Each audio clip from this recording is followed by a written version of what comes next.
All right.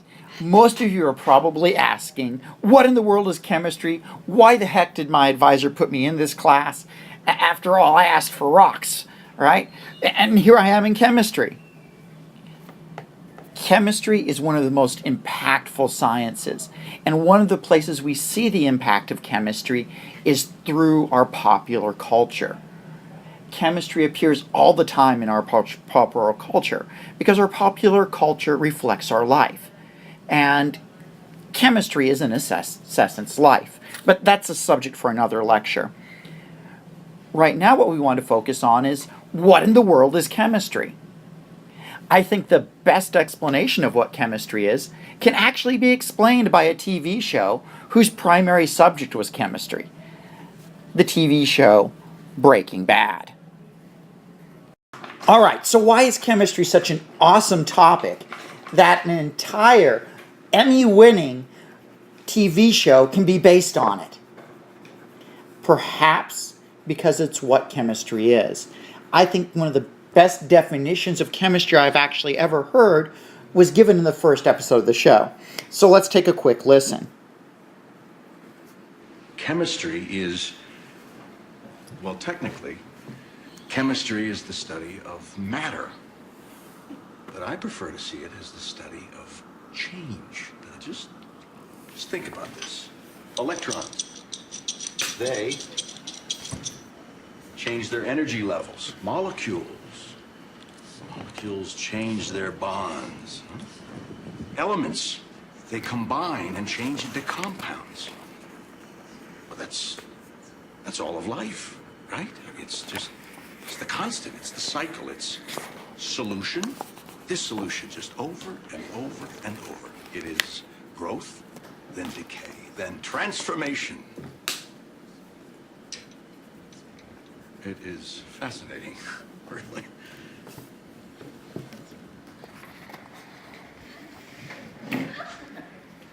Chad, is there something wrong with your table? Okay. Ionic bonds.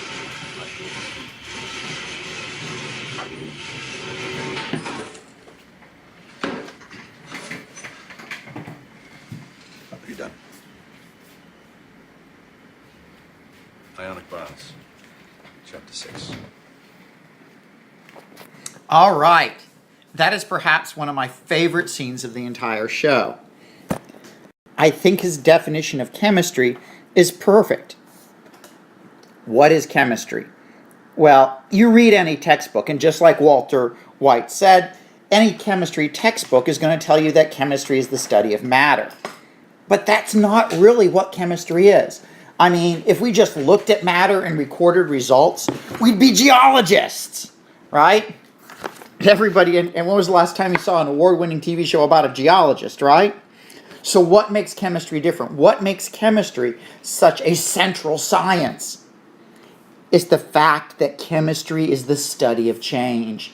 As chemists, we don't just want to study matter. We want to know how to control it. We want to know how to manipulate it. We want to know how to change it. Not only that, but all changes in matter involve some sort of change in energy. So not only do chemists just study change, they study the changes in energy and matter. And what is life if it's not a series of changes? What are some of the changes that chemists study? What are some of the changes that chemists observe? Well, we look at, according to Walter, electrons changing their energy level, molecules changing their bonds, elements combine and change into compounds. Not only that, but that's all life. Growth is a chemical change, so is decay, and then the transformation of what the stuff of us left over after we decay is. These are all changes that we study as chemists. These are all topics we're going to explore before the end of the semester together and before the end of the show. The change I want you to pay closest attention to right now is the one you're going to produce on your paper by writing down the word Batman. I want everybody to write down the word Batman. I hope everybody wrote down the word Batman. Okay, now Walter said that technically chemistry is the study of matter, which raises a question for most of you in this class. What is matter? Matter is anything that has mass and takes up space. That sounds like a test question if you ask me. Hint: everything is matter in the entire universe except for two things: energy and vacuum. And quite frankly, they're getting to the point with energy where it's sort of a fuzzy. I'm not a theoretic, I'm not a P chemist, I'm an analytical chemist, but they're getting into that fuzzy area with even energy. But everything in the universe is matter except energy and vacuum. Now, what is mass? We defined matter as anything that has mass and takes up space. So what is mass? After all, we used a word that you may not be familiar with. Mass is the amount of stuff in an object. The amount of stuff in something is its mass. In our everyday life, we refer to something's mass really as its weight. We use weight and mass like they're synonyms. Technically, there's a hair split difference, but conceptually, it can help you to think of the word mass as meaning weight. Again, just like being really a big jerk about it, weight is the pull of gravity on an object, whereas mass is just the amount of stuff. The way I like to describe the difference between mass and weight is if you go to the moon, you're going to weigh less because gravity is pulling less on your mass. However, your pants aren't going to fit any better on the moon than they did on the planet Earth. Why? Because your mass is still the same. Mass is the amount of stuff that you have. All right, but that concludes our dry definitions. Now we get to the changes. Changes. There are two broad categories of changes that we're going to talk about in today's lecture. Physical changes. Any change that does not change the identity of a substance is a physical change. The other type of change we're going to look at are chemical changes. A chemical change is any change where the identity of the substance at the end of the change is different than the identity of the substance at the start of the change. So let's start off by taking a look at physical changes. A physical change involves a change in a physical property. So what is a physical property? A physical property is any property of a substance that you can describe without changing the identity of a substance. For example, I can tell you what color my pen's writing in, blue, without changing the substance, right? We can look at it and tell it's blue. Similarly, I can determine the density of a substance, or I can determine the mass of a substance, right? I can place something on a scale or a balance and I can measure its mass without changing it. I can tell if something's transparent without changing it. I can tell that the person next to me on the bus hasn't showered in several days without having to change him, right? Yeah. Right? Anything that I can observe about something without changing it is a physical property. Solubility is an example of a physical property, and it's one that I can get people with on an exam. Solubility. Solubility is also an example of a physical change. So I'm outrunning my coverage. You have to bear with me, guys. I get really excited about this, and sometimes I go off on weird tangents, and you're saying you're going off on a weird tangent, wasting our time. Get back on track, Dr. Kelly. I'm sorry. All right, we'll deal with solubility here in a second. But we've got physical properties, anything that you can observe without changing the identity of a substance. Color, density, transparency. That means looking through an object, the fact you can tell an object is see-through. Smell. You can tell if something's a solid, a liquid, or a gas without changing it. You can tell its luster. Luster is a $10 word for shiny. Anybody seen Firefly? You can also tell if something's hard or soft without changing it. Those are all examples of physical properties. You can change the physical properties of a substance without actually changing the substance. or at least without changing the substance's identity.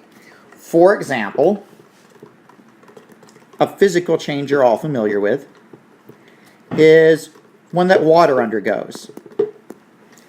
If you have ice, you have water, or H2O, as a solid. If you melt it, what do you have? You still have water, you still have H2O, but now it's a liquid.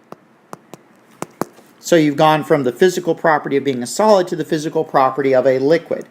So melting something is an example of a physical change. Same for boiling something. If you boil water, you go from having water as a liquid to having water as a gas. So boiling is an example of a physical change. Cutting. If I cut a sheet of paper, have I changed chemically the identity of the paper? No. The paper is still the same substance chemically, but it's now in a bunch of little pieces. Let's see, melting, dissolving. This is the one that I can usually get people with on an exam, and that's what I was talking about with solubility. If I place salt, and I take some salt and I place it in water, I'm dissolving my salt.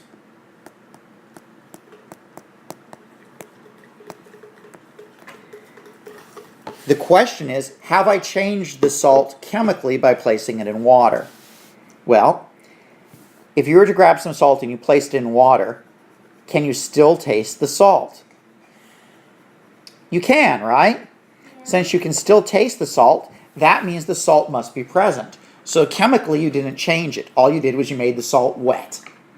So the process of dissolving something in something else is a physical change, not a chemical one, because you're not changing the salt chemically. You're just making it wet. Mixing is another thing that is a physical change as opposed to a chemical one. When you mix two things, you're not changing it, you're just mixing them, right? Again, with our salt and water. We mix salt and water, we still have our water, we still have our salt, we've just changed the way they appear to us. So it's a physical change. Any change that changes the physical properties of a substance, but not its chemical identity. All right, so those are physical changes. What about chemical changes? All right, chemical changes involve changes in chemical properties. What's a chemical property? A chemical property describes how a substance reacts with another substance. For example, if I tell you that your vodka is flammable, I'm telling you how your vodka would react with oxygen. So that's an example of a chemical property. A chemical property describes how a substance would react with another substance. The fact that something may be explosive is a chemical property. The fact that something burns when you place it on your skin is a chemical property. The fact that silver tarnishes is a chemical property of silver. Tarnishing means it reacts with oxygen. The fact that iron rusts is a chemical property of iron. It describes how oxygen reacts with iron. Anything that describes how a substance reacts with another substance is a chemical property. A chemical change. Another name for a chemical change. Whoa, you know what? I didn't give you a definition here. Shame on me. So let's correct that right away. A chemical change is any change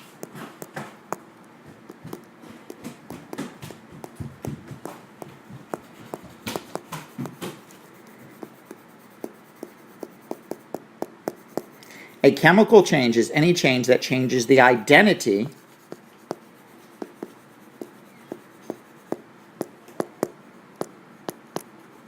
of the substances involved. A chemical change is any change that changes the identity of the substances involved. For example,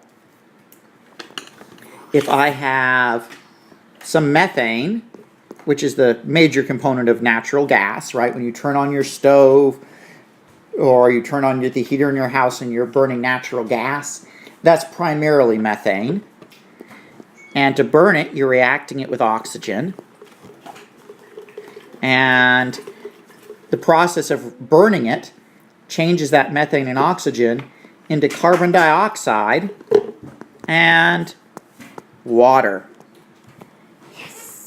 So you start with methane and oxygen, but you end up with carbon dioxide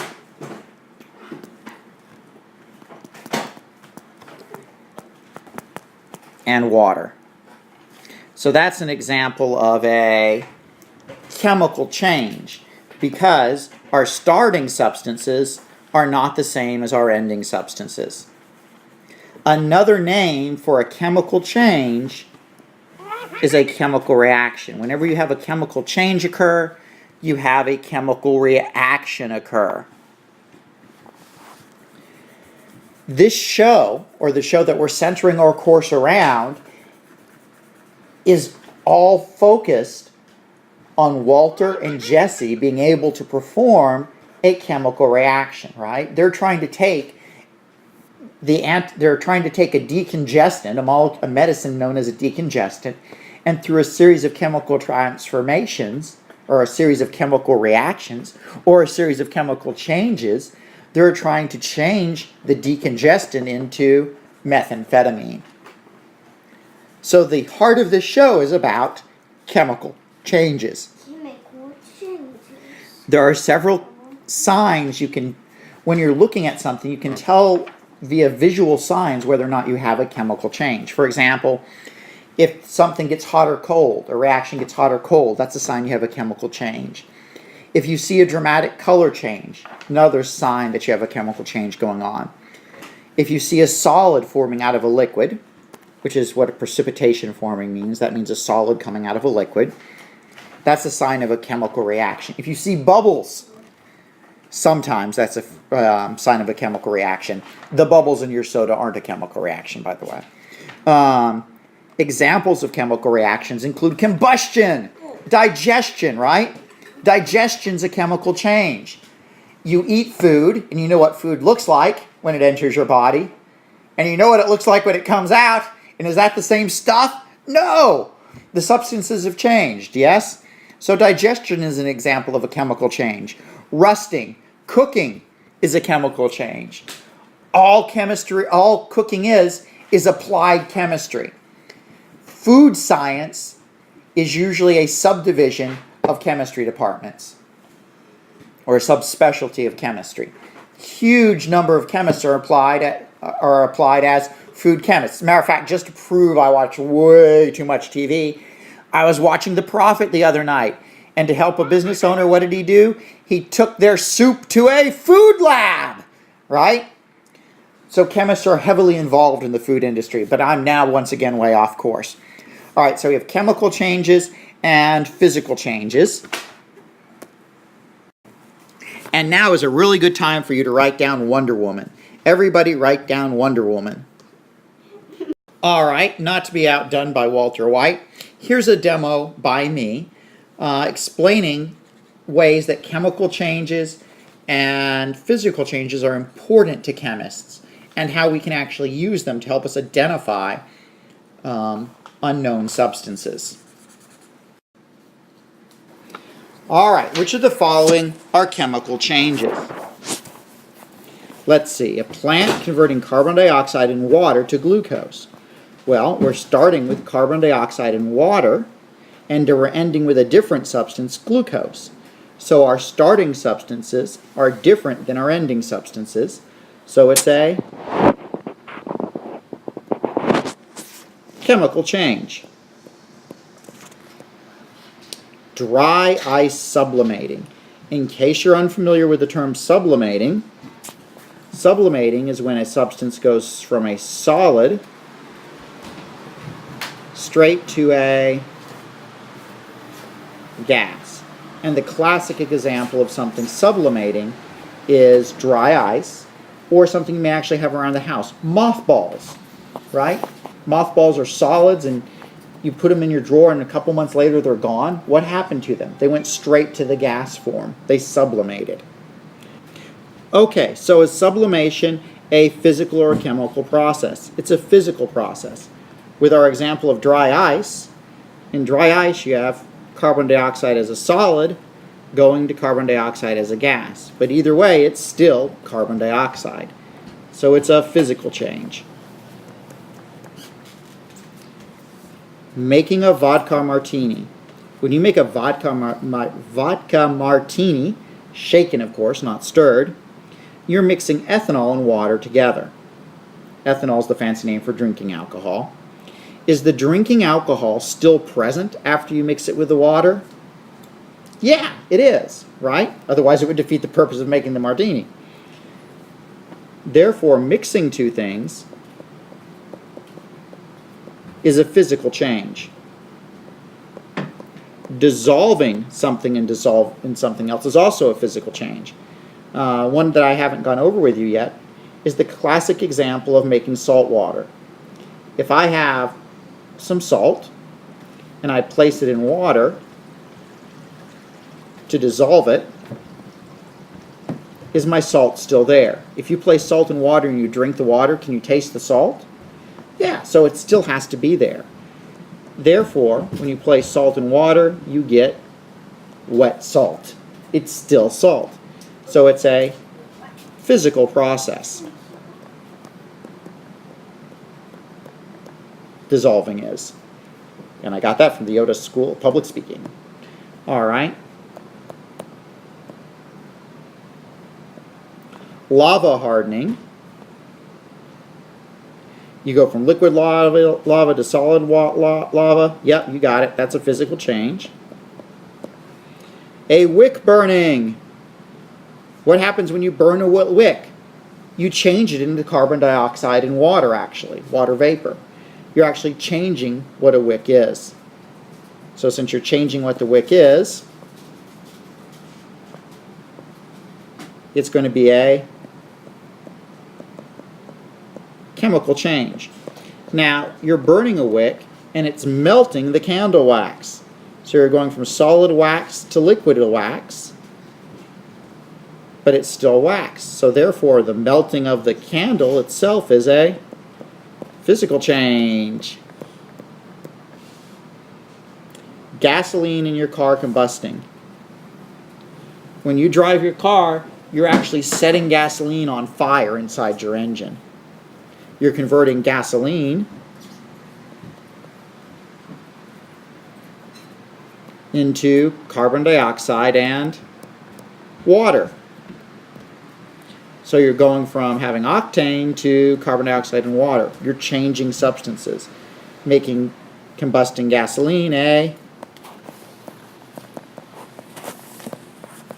chemical change. Baking a cake. You bake a cake and you start off with a bunch of goopy liquid. You place it in the oven and what happens? It rises, it becomes light and fluffy. What happens? Where did all those little air pockets come from? During the process of baking a cake, several chemical changes occurred. But one of them actually produces carbon dioxide, which is what makes your cake nice and fluffy. As the yeast eat the actual sugar and starches in your cake, they poop out carbon dioxide into your cake batter, which causes it to rise. Rise! Rise! Whoa. So that's a chemical change too. Electroconductivity. We run electricity through copper wire. After we run electricity through copper wires, the copper wire is still copper wire? Yeah, it's still copper wire. Therefore, it's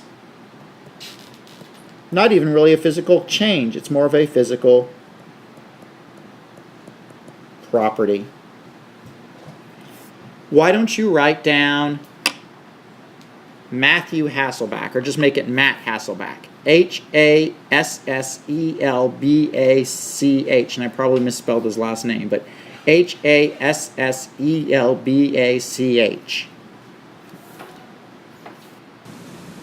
All right, let's talk about chemical and physical properties. Chemical and physical properties are really important to chemists. We can use them to identify unknown substances. There is a whole field of chemistry devoted to the study of unknown substances, and that's the field of analytical chemists. And let me tell you, all the cool chemists are analytical chemists. I say totally unbiasedly. Now, let's start with two things we can find lying around the house. Ordinary packing peanuts. There are actually two types of ordinary packing peanuts. One's made of styrofoam and one's made of starch. Now, the texture and feel, which are physical properties of these two substances, helps you tell them apart. But another way you can tell them apart is by how they behave when you place them in water. Styrofoam does not dissolve in water, right? I've got my styrofoam packing peanut in my beaker there, and it's just floating along, right? Whee! The good ship styrofoam packing peanut. Nothing happened to it when I placed it in water. Starch packing peanuts, however, do dissolve in water. I place my starch packing peanut in my water, and what's happening? Voila! It dissolves, right? So I can use the physical property of dissolving to actually help me differentiate between my starch packing peanut and my styrofoam packing peanut, which just floats merrily on top of the water. If I can mention, now you see why Rick Pitino doesn't return my phone calls.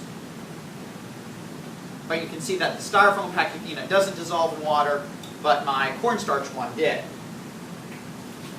Alright, so let's refill our water here. Now sometimes physical properties alone aren't enough. I have two clear liquids here. On the face of them, they would both look like water. One of the reasons it's always important to label containers in a chemistry lab. They both look like water, but one of them is not. We said our styrofoam packing peanut does nothing when you place it in water. If we take our styrofoam packing peanut over to our other container, though, I'm gloving up. The excitement as we watch Dr. Kelly put on a glove. Oh wow, fingers in the glove. All right, now we got fingers in the glove. All right, we take my styrofoam packing peanut and place it in our mystery liquid here. And what happens? What happens? Ta-da! It dissolves, right?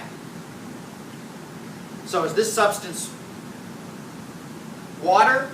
No, obviously not, since my styrofoam reacted with it. So I know there's a difference between these two liquids. Now, my favorite chemical property is flammability. Water's not flammable, so water won't catch on fire. This substance, however, which we've established isn't water, we can reaffirm it's not water by seeing if it'll catch on fire. So I'm going to put a little bit here, and then I'm going to move this container far, far, far away. Close up. All right, let's see if this substance that we poured in our pan here is water. Whoa, is it water? No, it caught on fire. So we know from its chemical properties that it's not water. Now, fire is really useful to chemists because different things burn with different colors. What we see here is we see a nice orange flame caused by the severing of lots of carbon-carbon bonds. And that's the color we're used to seeing fire. Because when we burn things on a camp stove, we're severing lots of carbon-carbon bonds. Not all substances burn with the same color. We can actually use the color produced when something catches fire to help identify it. There's a whole instrumental range of instruments based on this called flame atomic absorption spectroscopy, where basically you shove something in a flame and see what color it gives off. I've got another substance here. Now you have to pay attention to the exact moment this catches on fire. I'm going to move it forward just a little bit here. And if we're lucky, when this catches on fire initially, we're going to see a little bit of the luck of the Irish. Or if I can light a match. Come on, baby, light a match. Whoa! See, we've got a nice intense green flame there. So is the substance that we're burning those simple carbon-carbon bonds? No. This substance that we're burning actually contains a great deal of boron, which is producing a nice green flame for us. This is a very common, enjoyable chemistry technique.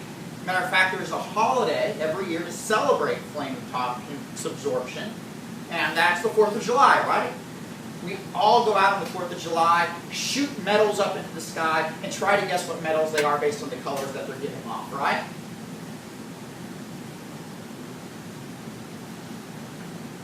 Does that look cool? That looks cool. But at any rate, that's it.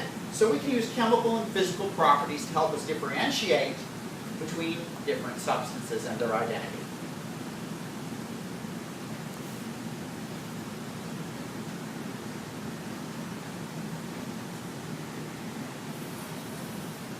Ah, you can never have too much green flames, which is really appropriate considering those opening credit smoke colors.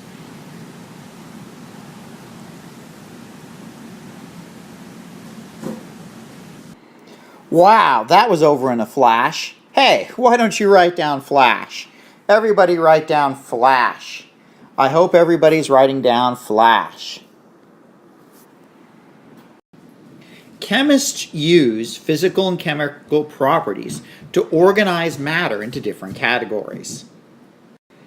This handy-dandy organizational chart shows us an overview of how we divide matter. Well, matter we've already defined. Matter, you'll remember, is anything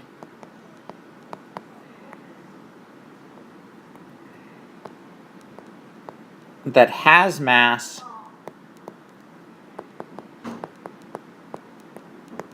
and takes up space.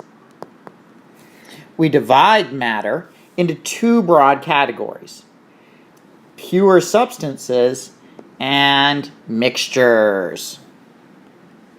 Then we divide pure substances into two categories: elements and compounds. We even divide compounds into two categories that we'll get to later. We have mixtures that we're going to divide into two compounds. All right, so let's take this slow.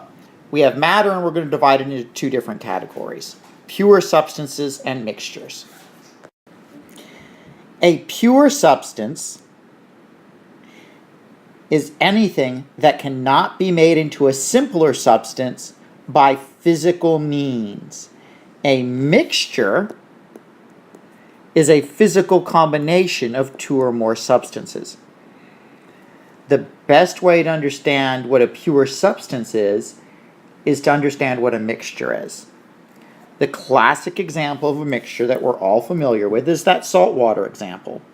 You take salt, you mix it with water. You haven't chemically combined the two, right? We can still taste the salt, we can still taste the water.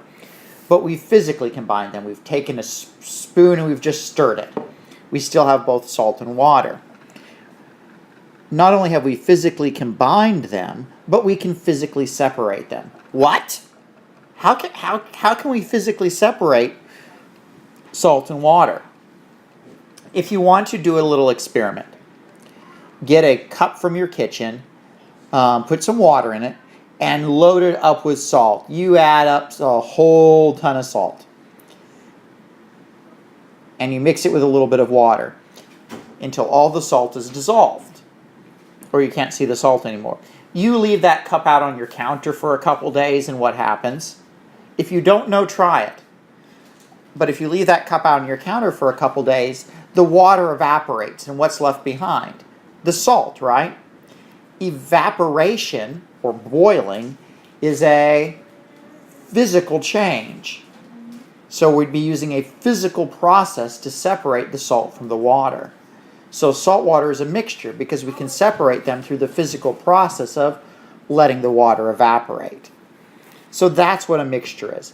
A mixture is simply a physical combination of two or more substances that we can separate without having to conduct a chemical reaction.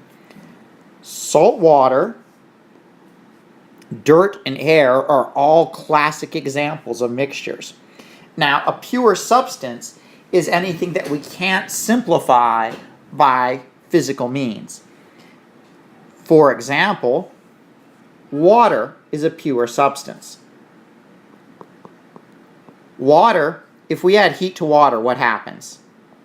It goes from being a liquid to being a gas. But it's still water, right? In no way when I heat water or when I boil it am I changing the water or breaking the water down into something else. Other examples of pure substances are carbon dioxide, gold, and aluminum. All of those are pure substances. Something you can't break down via physical means or separate via physical means. For example, you can't boil it to separate it. You can't filter it to separate. So pure substances. The differences between pure substances and mixtures is mixtures can be simplified via physical means. Pure substances can't.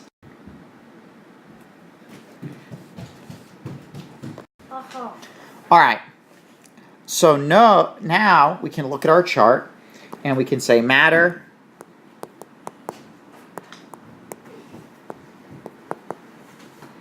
anything with mass, and anything that takes up space. And we divide matter into mixtures and pure substances. And the difference between mixtures and pure substances is mixtures can be separated. Mixtures can be separated into pure substances by physical means.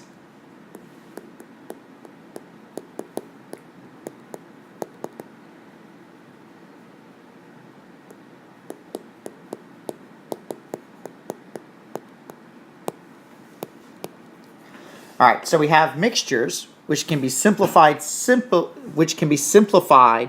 by physical means into pure substances. Now, there are two broad categories of mixtures: homogeneous mixtures and heterogeneous mixtures. The difference between heterogeneous and homogeneous mixtures really boils down to uniformity. Homogeneous mixtures, right? Homo means the same, are the same throughout. Homogeneous mixtures have uniform compositions throughout. The reason they're important is we can describe them mathematically very easily since they're uniform throughout. Solutions are examples of homogeneous mixtures. Solutions are a type of homogeneous mixtures that are uniform throughout on a molecular or atomic level. In other words, on a very minute level, solutions are uniform throughout. Salt water is an example of a solution. If you put 1 tablespoon of salt in water and you stir it really well, then that first sip of water will be just as salty as the last sip of water because that entire mixture is the same throughout. Other examples of homogeneous mixtures are air.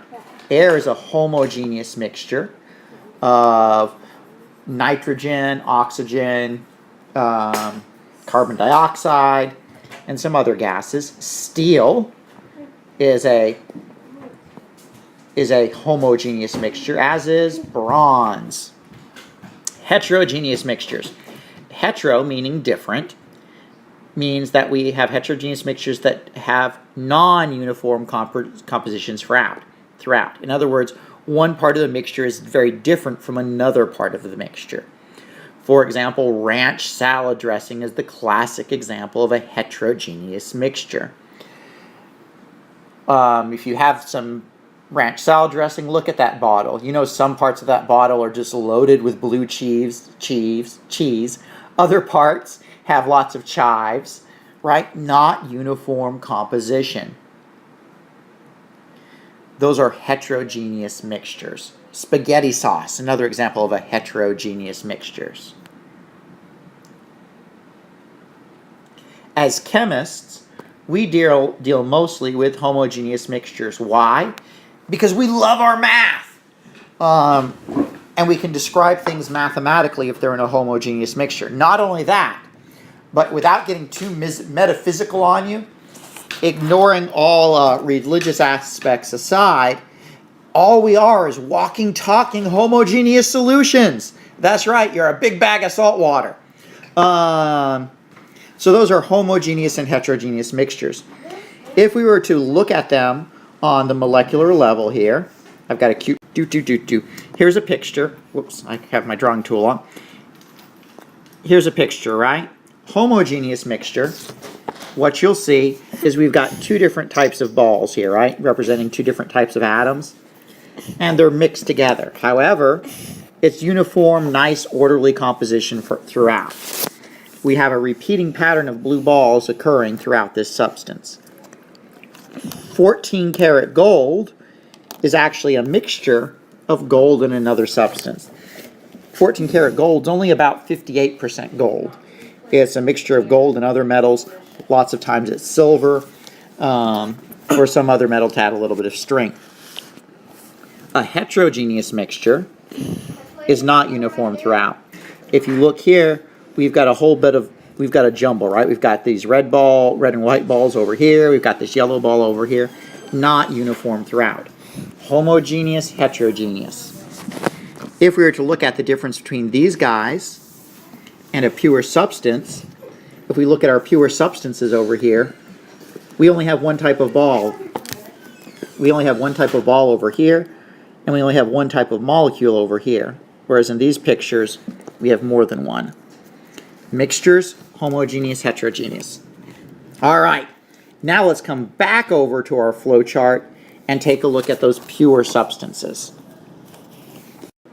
Pure substances are divided into two categories, compounds and elements. Just like the difference between mixtures and pure substances is that mixtures can be physically simplified, compounds can be chemically simplified into elements. Or you can say that elements are a chemical combination of, compounds are a chemical combination of two or more elements. So let's take a look.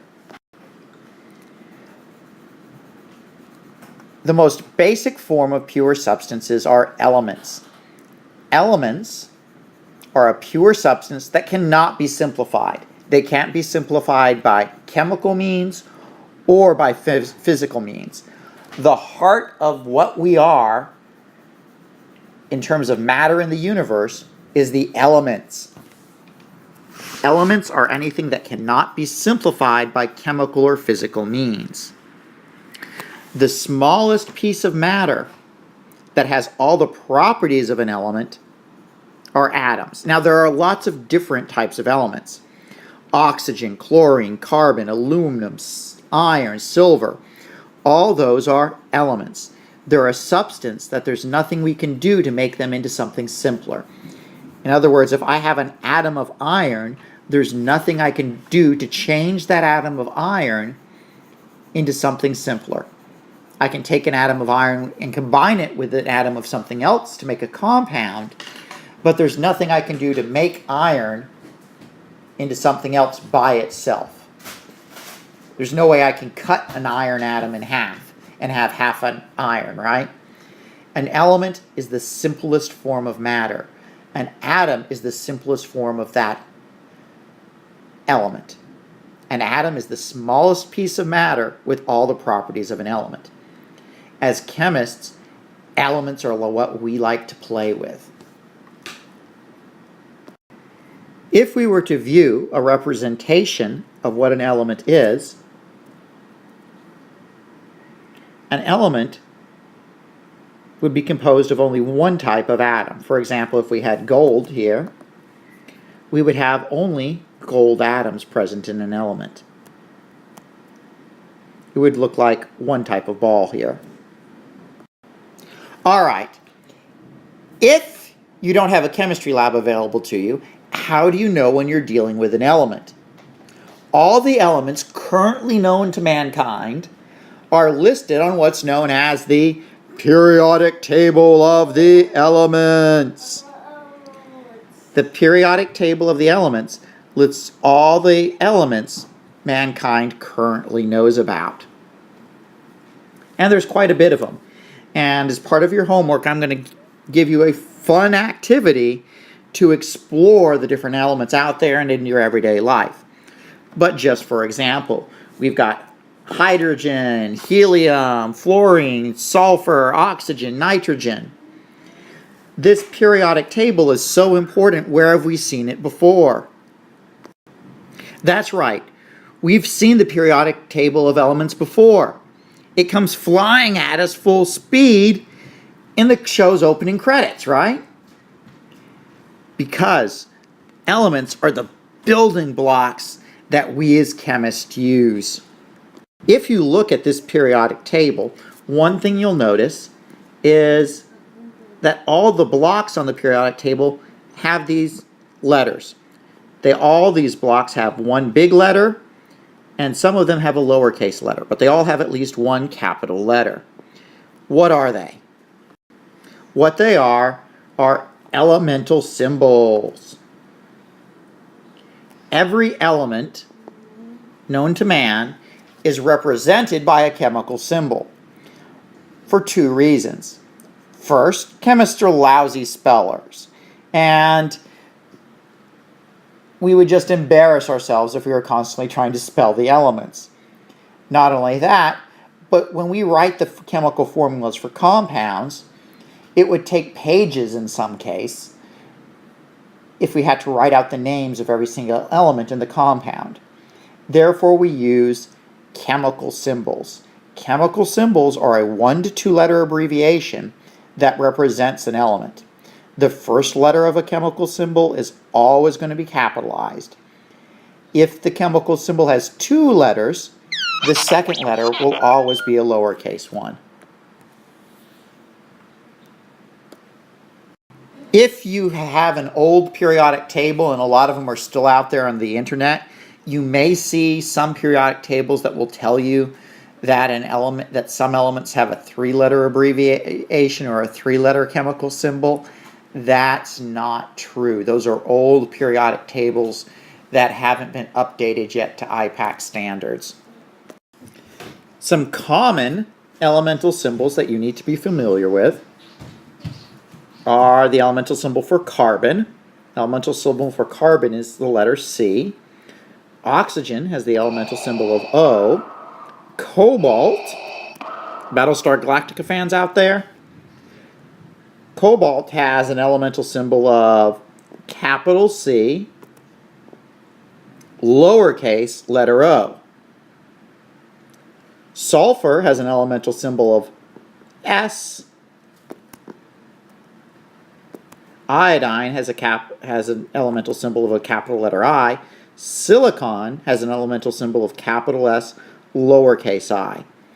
Capitalization is important in chemistry, right? We can see that with just these 3 illustrations here. If I told you capital C, lowercase o, then I'd be talking cobalt, which is a metal. If I told you you had capital C, capital O, then this is actually the compound carbon monoxide, which is the gas that comes out of a car that suffocates you when you run the hose through the window thing. If you've ever seen, for example, the first season of that Kevin Spacey show on Netflix, House of Cards. Yeah, how the guy kills himself in House of Cards. Carbon monoxide, right? Capitalization makes a big difference. Same 2 letters, but the fact that this is a capital C and lowercase o means you have cobalt, whereas if you had capital C, capital O, would mean you'd have a compound containing 1 carbon and 1 oxygen, known as carbon monoxide. So when you use elemental symbols, be really, really careful with that capitalization. Not a big deal on an online course where you're going to be typing, and you can make sure of such things, but if you were doing something in class with me and I was having to pick on your handwriting, you'd need to watch out for that. All the elemental symbols I showed you on the previous slide were really logical, right? We can all understand why oxygen would have the elemental symbol of O. Some other elements have elemental symbols that seem really, really random. I mean, Sodium has an elemental symbol of Na. Why does it have an elemental symbol of Na? Gold has an elemental symbol of Au. Silver has an elemental symbol of Ag. Iron has an elemental symbol of Fe. Where in the world did these utterly random elemental symbols come from? They came from their Latin names. People have actually been naming, and people have known about elements since the time of the ancient Greeks. Therefore, some of these elements have really old names, Latin ones. And therefore, the elemental symbol comes from their Latin names. These are really easy to remember, though. You're not responsible for remembering, but just so that you can. For example, if somebody gives you a silver ring when you were expecting a gold one, you go, ah! But if somebody gives you a gold ring, you go, aww. And then we can all remember iron, right? Yeah. For some reason, the giant in Jack and the Beanstalk was absolutely obsessed with iron, right? Fee! Fi, fo, fum. I don't know what the fi and the fum are, but for some reason he was calling out for iron, right? Yeah, I know. All right, try the salad bar before you leave. But also before you leave this slide, why don't you write down robin? Everybody write down robin. I hope everybody's writing down the word robin. All right, so we have pure substances, and these pure substances are divided into elements and compounds. And we said elements are things that can't be simplified, are a type of matter that can't be simplified. How does that? We can't simplify them either by chemical or physical means. However, we can combine elements. We can combine them. A chemical combination of two or more elements forms a compound. So it can Chemically combined to form compounds. Elements can be chemically combined to form compounds. The last category of pure substances we need to look at are compounds. In a compound, two or more elements combine chemically. A compound is a chemical combination of two or more elements. The one that we're most familiar with is good old-fashioned water. Water is not working for me today. Water, there we go. Water is a combination of two hydrogen atoms and one oxygen atom. They get together and they form a chemical bond, and when they do, they form water. We represent compounds using a chemical formula. A chemical formula contains the elemental symbol for the elements that make up the compound, and they contain numbers that tell you the ratio of the atoms.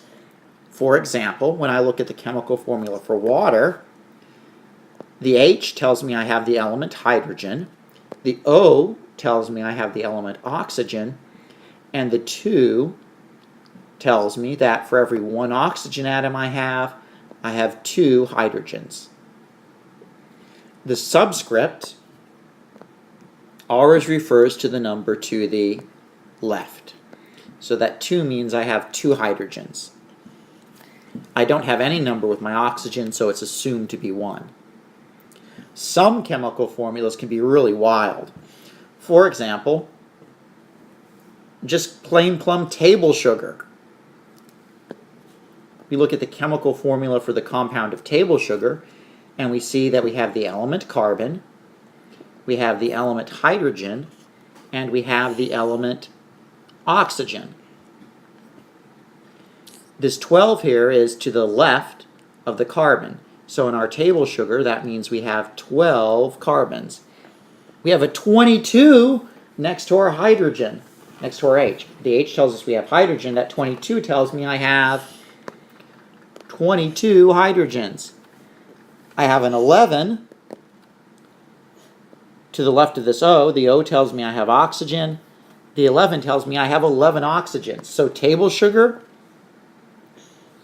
every molecule of table sugar consists of 12 carbons, 22 hydrogens, and 11 oxygens.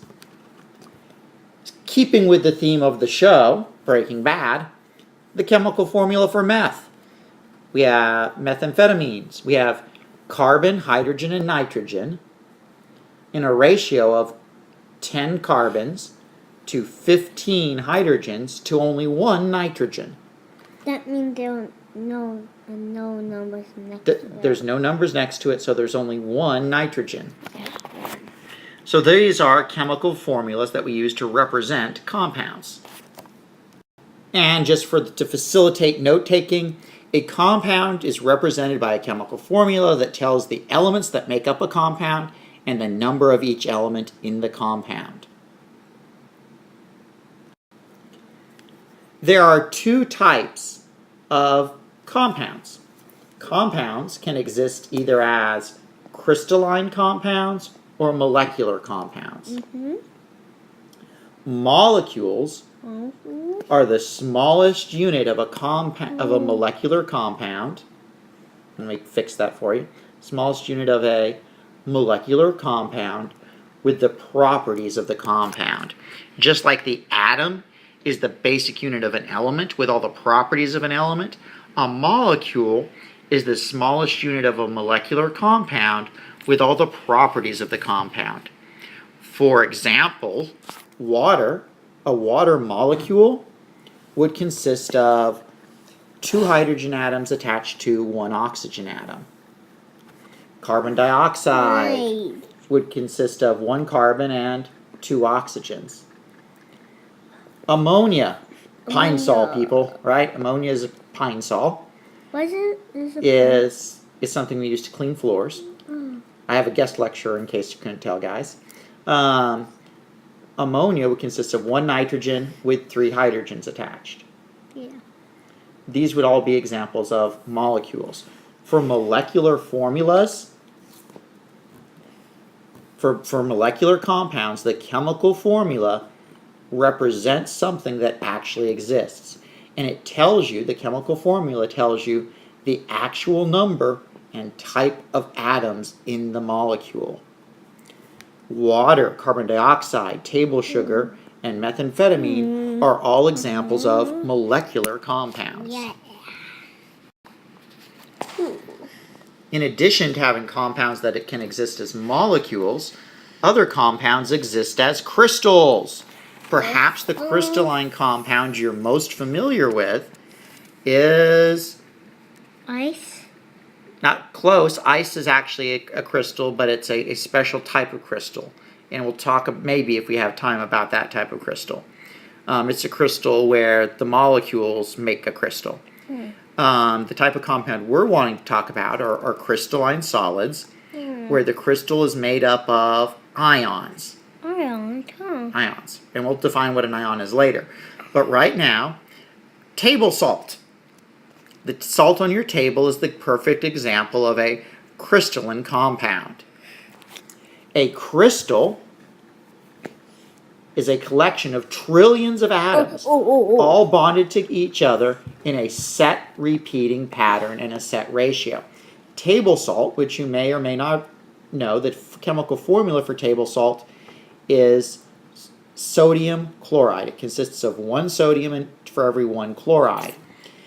If we were to take a salt crystal and blow it up to where we were looking at an atomic model of it, what we'd see is that table salt is a repeating pattern of sodium ions, chloride ions, sodium ions, chloride ions, sodium, chloride, sodium, chloride, chloride, sodium, chloride, sodium, chloride, sodium, chloride, sodium, right?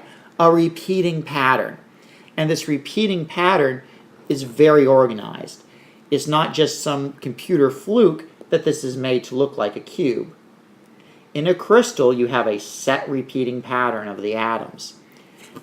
And when we talk about the chemical formula for a crystalline solid, the chemical formula isn't giving us something that exists. When we say that table salt is sodium chloride, or one sodium and one chloride, never in nature are you going to find just one sodium atom and just one chloride atom. Instead, this chemical formula represents the ratio of the ions in the crystal. In a crystal of table salt, for every single one sodium ion you will have one chloride ion. So when we write the chemical formula for a crystal, we're writing the ratio of the atoms inside the crystal. Back to the show real quickly, at the risk of getting ahead of ourselves. My son here asked about ice. Ice is a crystal, but in an ice crystal,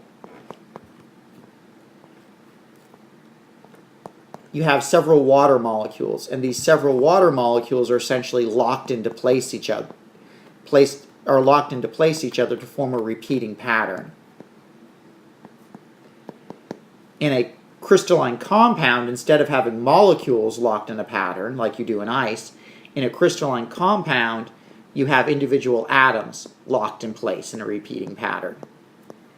And these atoms are all bonded to each other. For example, looking at this picture of, you asked a very good question, kiddo.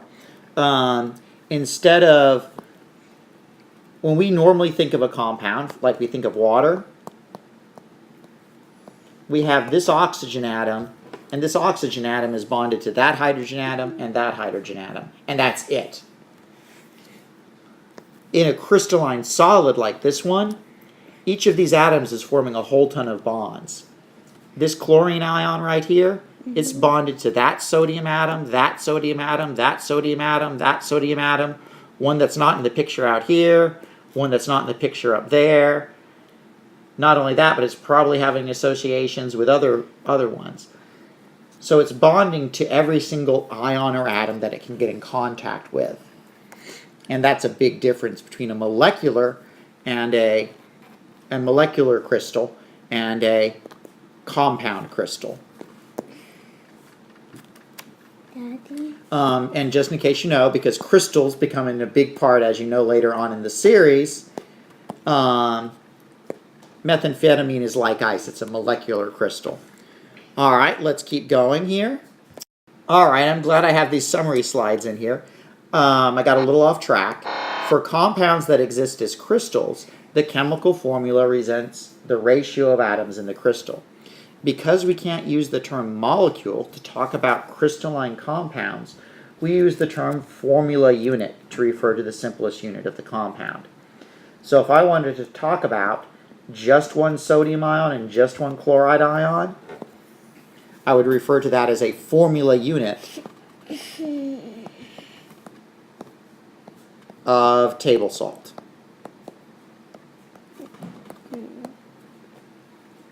Whereas water, which exists as a molecule,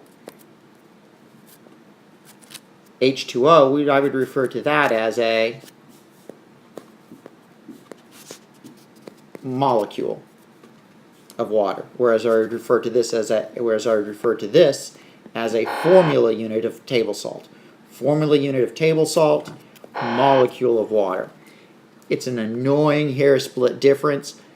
On this level of chemistry, I'm not going to make hardly any deal out of it. Matter of fact, I'm not sure why I spent time about it, other than the fact that it was really exciting and really interesting.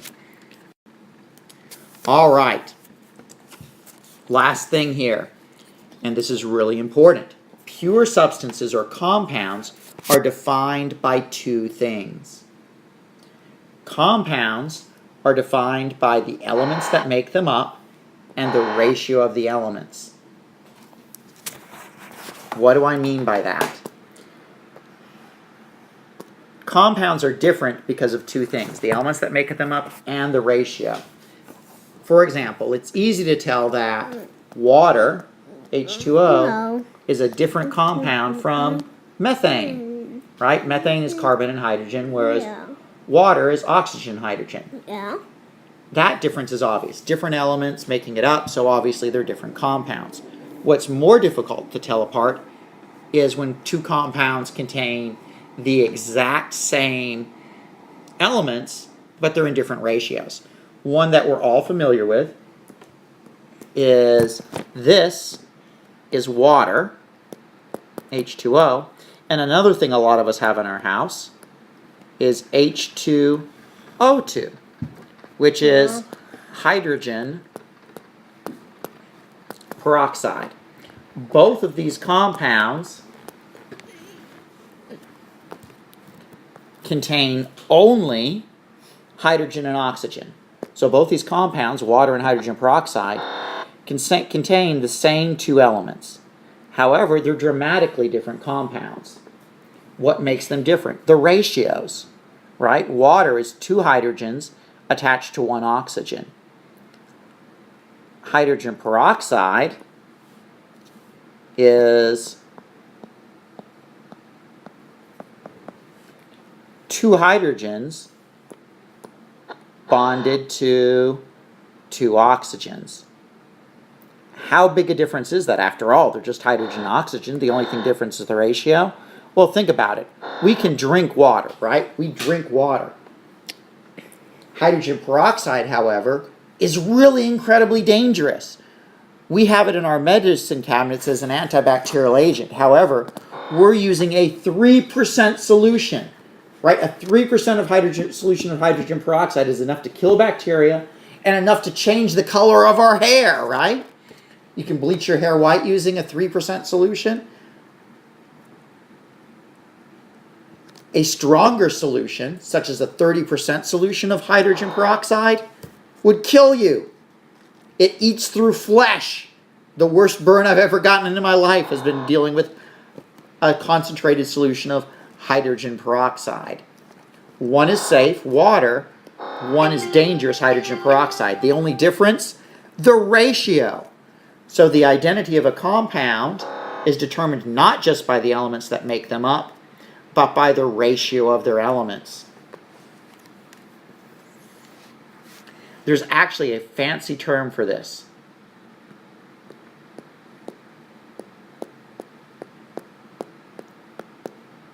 The law of constant composition says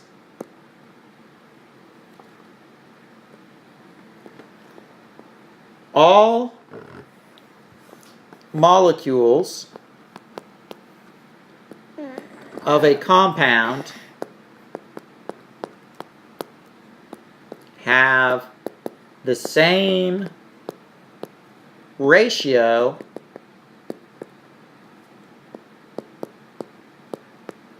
of elements. In other words, the law of constant composition says that every single molecule of water will have 2 hydrogens for 1 oxygen. All right.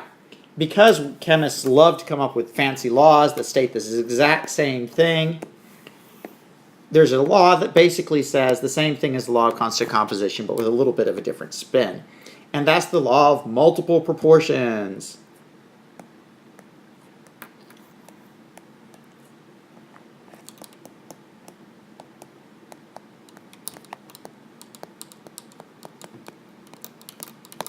The law of multiple proportions says that different compounds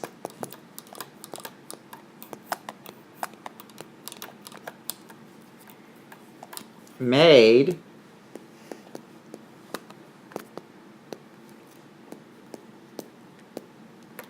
from the same elements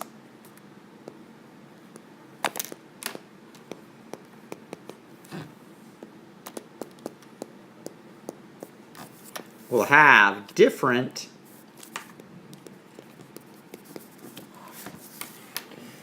ratios. In other words, the law of multiple proportions says that hydrogen and oxygen can form more than one compound together, but when they do, their ratios will be different. For example, hydrogen peroxide and water. Which leads me to one of my all-time favorite jokes. A chemist and his friend walk into a restaurant. The chemist wants to show off, because when you're a chemist, why wouldn't you want to show off? The chemist tells the waiter, "I'd like a glass of H2O. The friend, not wanting to be outdone, decides he'll try to sound smart and tells the waiter, "I'd like a glass of H2O2, please." They get their drinks. They each take a drink. And the friend collapses over dead because he ordered a glass of H2O2, please. Bum bum bum. Thank you, folks. Thank you, thank you. Make sure you try the salad bar. I'll be here all week. Actually, I'll be here for more than a week. You're stuck with me. All right. I have no idea where I was now. I just was enjoying my joke. Oh, I know where I was. All right. So the identity of a compound depends not just on the elements that make it up, but also the ratio of the elements inside the compound. And if you take most chemistry courses, that's where they'll stop. However, since we're going to be dealing with a lot of biochemistry in this class, looking at the effects different compounds have on the body, it's important that we realize that there is actually a third thing that defines the identity of a compound. And that's the way elements are connected. It's not just the elements that make it up and the ratio of the elements, but it's also the way the elements are connected. Two different compounds can actually have the same elements, the same ratio, but be different compounds because the elements are connected in different ways. Huh?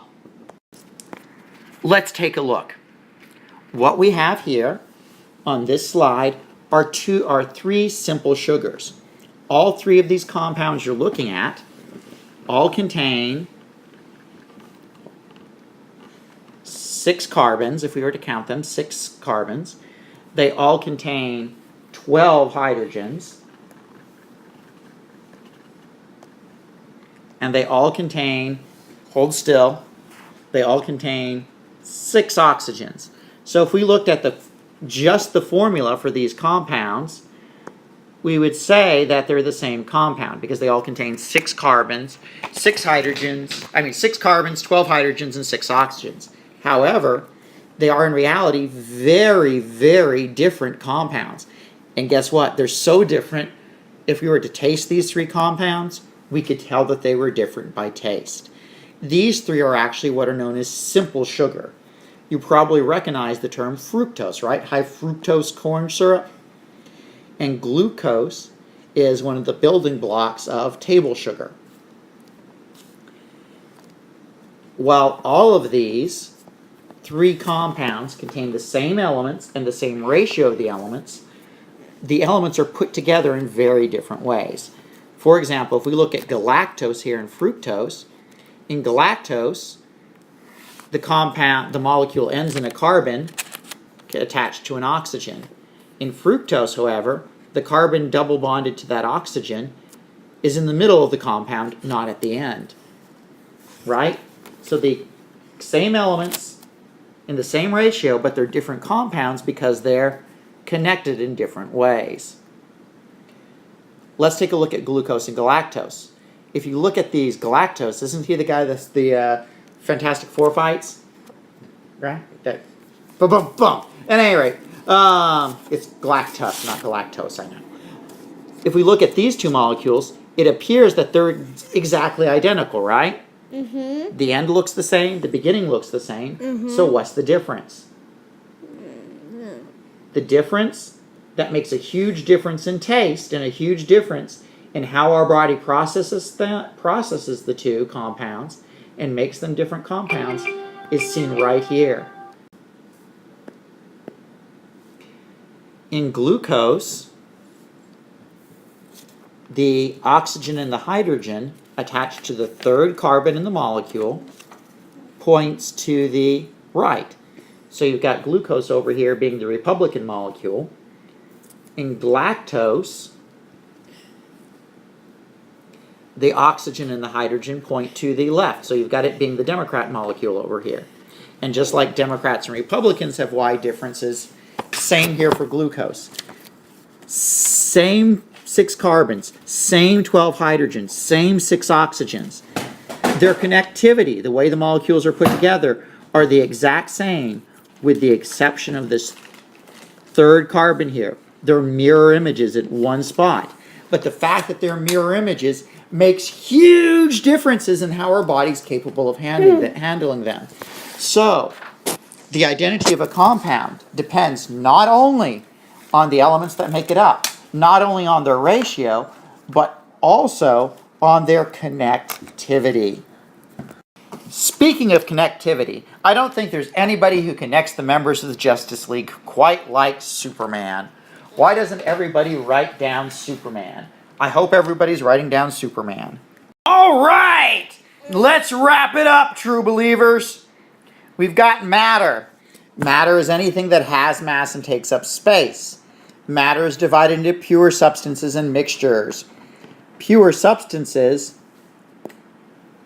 physically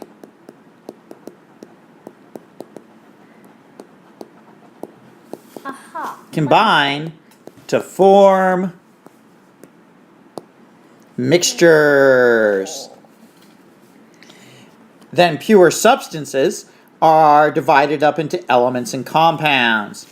Elements chemically combine to form compounds.